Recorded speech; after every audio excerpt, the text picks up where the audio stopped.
Bienvenidas, bienvenidos. Yemen has been in the news recently, and so we thought maybe it's of interest to talk about this ancient land of Yemen and its relationship to the Queen of Sheba. But first, this is Latina Literati.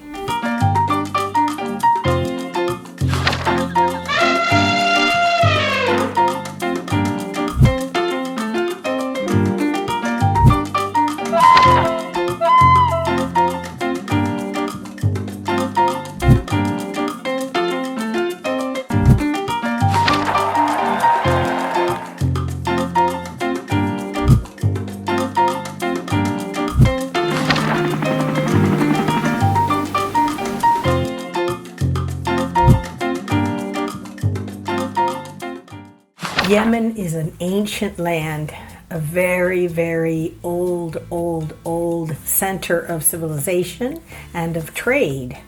So for at least 10,000 years, people have lived there in towns and cities and trading areas because it is surrounded at least half by water. It's been part of the trade routes with the East for as long as humanity has traded. That's how long these trade routes have been going on there. There are fascinating things about Yemen and its history and its rulers and the chaos and political turmoil as well. But today we're going to focus on some of the things that probably don't usually come up in news reports that I think are important to know. One of the most striking aspects of Yemeni's cities and towns are their skyscrapers. There are 1,000-year-old skyscrapers in Yemen. And so the archaeological and architectural treasures and wonders of these buildings are breathtaking. They're absolutely unbelievable. And to think that they were built without steel thousands of years ago in places that are subject to flood. I don't know if there's seismic activity, but there are lots of reasons why those buildings could have fallen, and yet they have not, and people have lived in them for millennia. Amazing architecture. And so you have a land that is fertile. There is plenty of rainfall, unlike the rest of the Arabian Peninsula. You have the mountains, and you have different parts, obviously, some more arid than others in the country. But I want to share with you a little bit about the history of Yemen today. During the times of the ancient kingdoms of Yemen, they gathered so much wealth from the trading coming in from the east and flowing to their west, to Egypt and Africa, that they actually invaded northern Arabia and for a while had the entire peninsula under it was then the rule of different rulers. It was not called Yemen then. So it's quite interesting that for thousands of years, Yemen was the place to be. It was the most advanced place in the area. It had the best trade, it had the best weather, it had the best cities, and it had its own writing. It had a writing that is unique to southern Arabia, not unlike the cuneiform and Akkadian writing that we've spoken about before in other parts of Mesopotamia. So again, really high level of culture here. And again, a place where people that believed in very different gods and goddesses kind of just lived together. And there are records of Jews and Christians living in Yemen before the coming of Islam and also after Yemen, or the tribes of Yemen unite under the banner of Islam.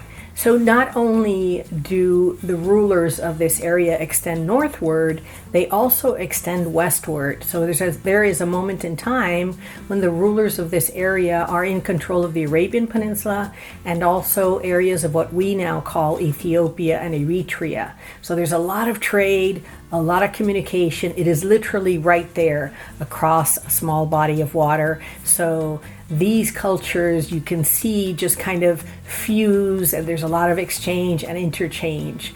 The Greek philosopher Ptolemy called this area, and he spoke about it thousands of years ago, as Arabia Felix, or the happy part of Arabia because of the rainfall, because of the bountiful trade, because of all of the culture and the centers of cities and what were called civilizations there. Very interesting.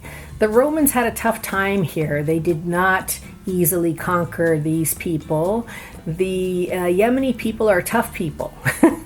The Yemeni people are a culture that is ancient. They know they're ancient. They know that they've been here long before all of these newcomers like the Romans. They are survivors. So it's really fascinating that the Romans again and again tried, and it took them a long, long time to finally come to terms with Arabia Felix, what was then called Yemen, Arabia Felix, or the Happy Arabia.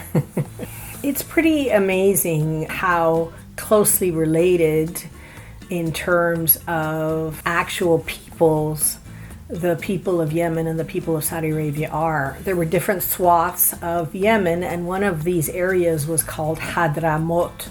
And many of the original tribes of Arabia were Hadramautis that simply migrated north. And so there are many, including the Bin Laden family, who are originally Hadramautis. Their families, their ancestors came from the south, and it's a point of pride because, again, this is a very ancient line, ancient civilization, and so there are people who trace their lineage back. We've talked about this before. In Africa, as in the Middle East, there are family books. In Spain, there is as well. I don't know about other countries in Europe.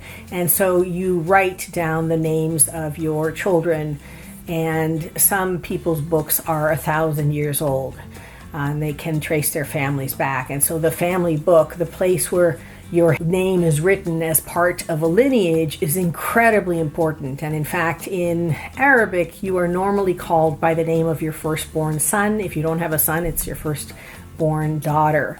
And so that continuance of lineage is central to the culture of the entire region. But I thought it was interesting. They are so close in terms of familial ties and where they come from, that it's just shocking that Saudi Arabia would bomb Yemen. I mean, it would be equivalent to the U.S. bombing Ireland because there's so many Irish in the United States. The thought of the United States bombing Ireland is just like unthinkable.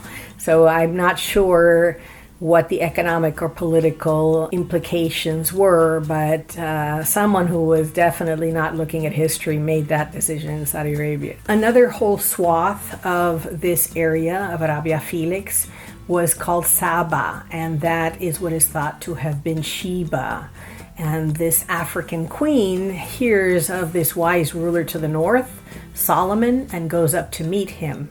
Pretty impressive because she takes camels laden with talents of gold, precious stones, and spices, the like of which they'd never seen in Solomon's court. I think in Kings chapter 1, verse 10, in the Old Testament is where they describe it, and 120 talents of gold would be about $226,000 in today's money. So imagine someone coming with that amount of gold on a camel to give you as a gift, precious stones, and almost most importantly, very rare spices. Because remember, the spice trade, it is what will make you the wealthiest, because spices are expensive, they're very treasured, and they're used for so many things along all of the spice trade routes. This very generous African queen wanted to understand the wisdom of Solomon, and it was said that they spoke and debated and came away with a better understanding of each other's perspective. The Queen of Sheba would have been obviously pagan, would have had goddesses that were at the top of the pantheon in Arabia before Islam. It's quite interesting that it was really a meeting of equals, that you had two sovereigns, kingdom being much more wealthier because of the trade, and with the gifts that she brought north showed how much wealthier she was. And even to this day, there is a very precious spice called frankincense that is cultivated in Yemen, and it is considered the best frankincense in the world.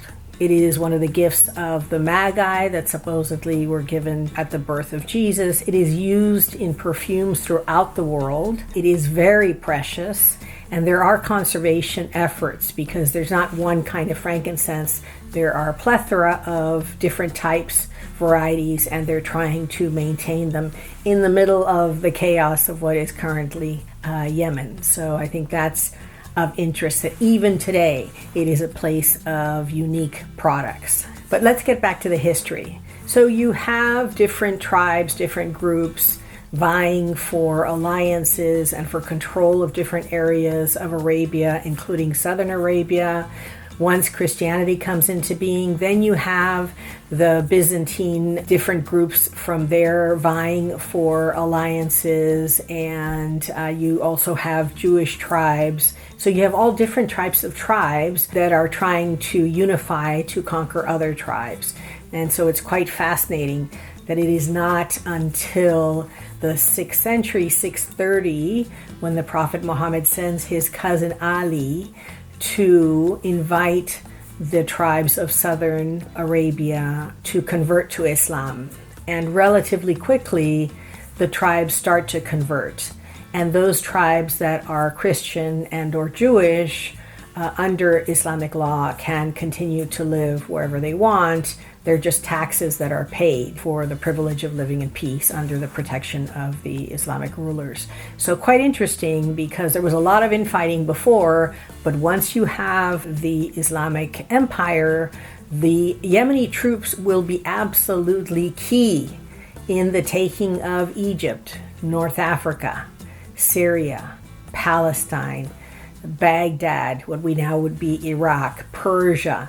I mean, there were Yemeni troops there all along, and they were some of the most stalwart fighters and conquerors for Islam, as the entire known world, including places like Andalusia and Sicily, are also come into the Islamic Empire. Quite interesting that troops from such a small area are literally sent to help spread the Islamic religion and conquer areas in most of what would be the known world. Again, it's really important to understand that at this time, Yemen is still a center of civilization, of incredible trade, incredible wealth.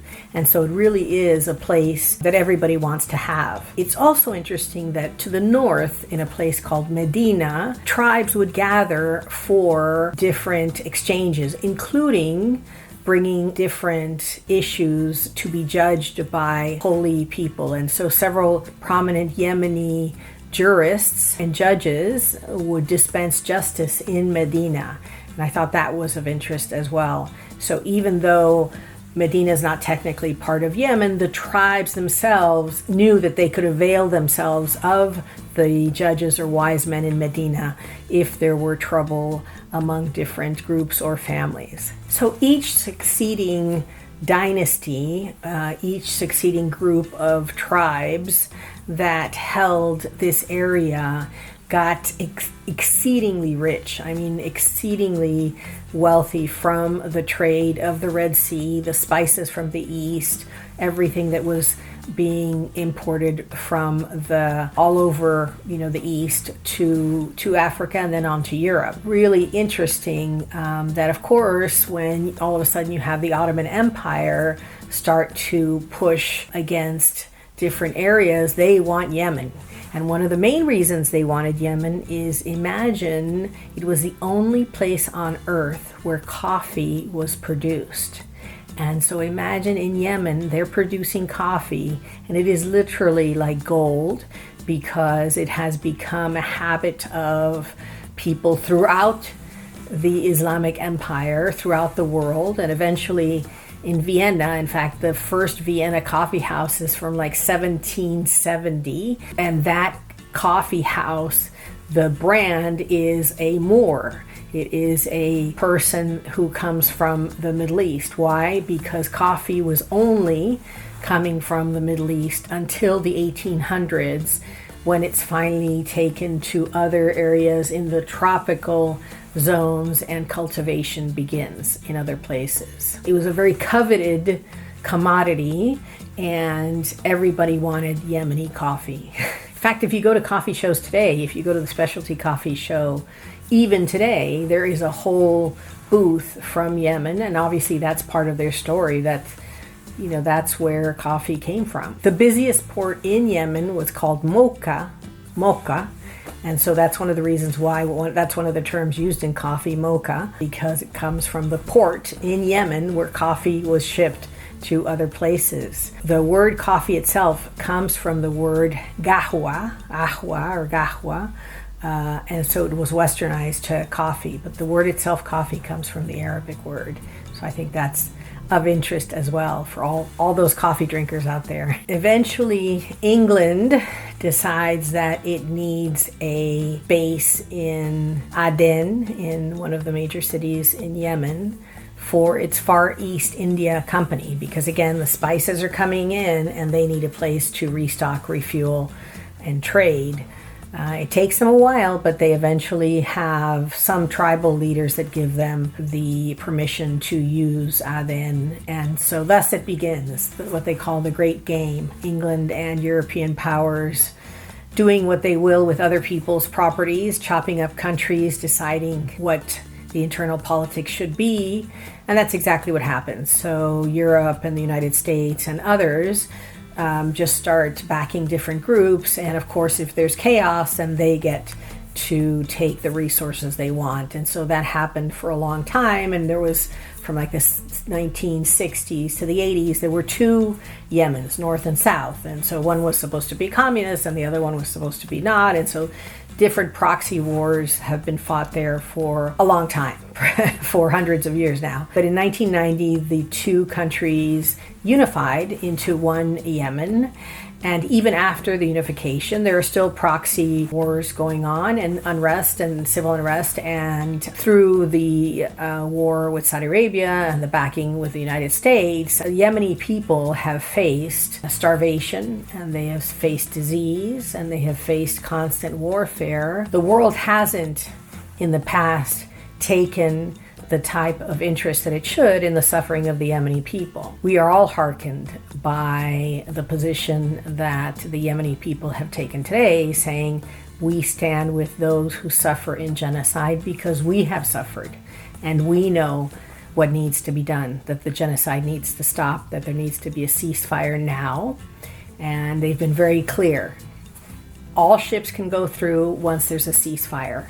And that sounds pretty clear. Here's this small country, very poor country, using modern, relatively cheap technology to stop international trade, to get the big boys, the big powers' attention, saying, hey, we're not going to let you treat our brothers in Gaza this way. It's pretty amazing. I think this will go down in history as like one of the times that this small country just, poked their finger in the eye of the big bullies of the world. In any case, we hope that soon there will be peace, both in Gaza and in Yemen, to allow the people to recover and rebuild. And now for my favorite part of the video, the book recommendations.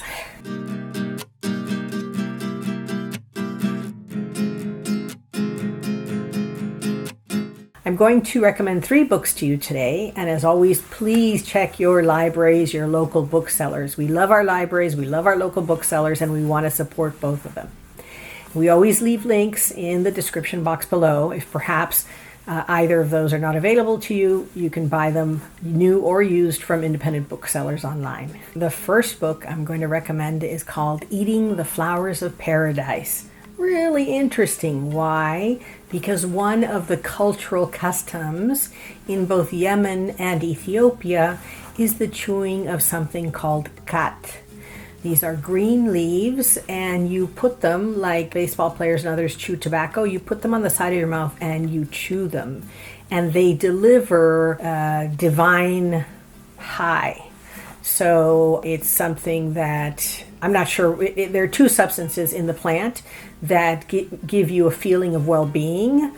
And so you will see men chewing khat everywhere. And I think it's probably the major agricultural, one of the major agricultural products in, I'm assuming, both Ethiopia and Yemen. And so this is a story of the culture of khat, the culture of chewing these plants, and how it has played a part in the culture of both Yemen and Ethiopia. So I thought that was quite interesting. The second book I'm going to recommend is Why Yemen Matters by Helen Lackner. Helen has several books on Yemen. Very interesting because she has worked in development, trying to alleviate poverty, water projects, and so her perspective is obviously from someone on the outside who has spent many years there, working with the different tribes and trying to bring some development projects to fruition. So I thought it was interesting because it's in the framework of this is the reality on the ground, and how do things happen there. So recommend that book as well. There are many, many books on Yemen. Some of them are quite tragic. There are several books about young girls who have been told by their fathers, oh, you're going to vacation to visit the family, and actually they've sold them into marriage, and how they escape. And so there's, I would say a good half dozen books about that. Really interesting. But I thought today I would focus on books where you could actually learn about Yemen. But if these things, other types of books are of interest to you, there are many out there as well. The third book is called The Politics of Khat and Its Role in Ruling Yemen. Again, going back to that plant, fascinating that this book then takes the role of this plant and looks at how it has helped rulers keep the people happy. Give them khat and they're happy. It takes away appetite, takes away thirst. You're kind of just happy. So I thought that was of interest as well, to see how this plant has been used and abused, I assume, by rulers in Yemen for many, many, many, many, many years. Thank you so much for joining us on this joint journey of coming to the end of the video. Always appreciate your viewing the videos. We would love to hear from you. What are the things you'd like us to talk about? We would love to do videos that are special requests from members of our community. We'd love you to subscribe to Latina Literati. And as always, we wish you mucho cariño, mucho salud, mucho amor. Gracias.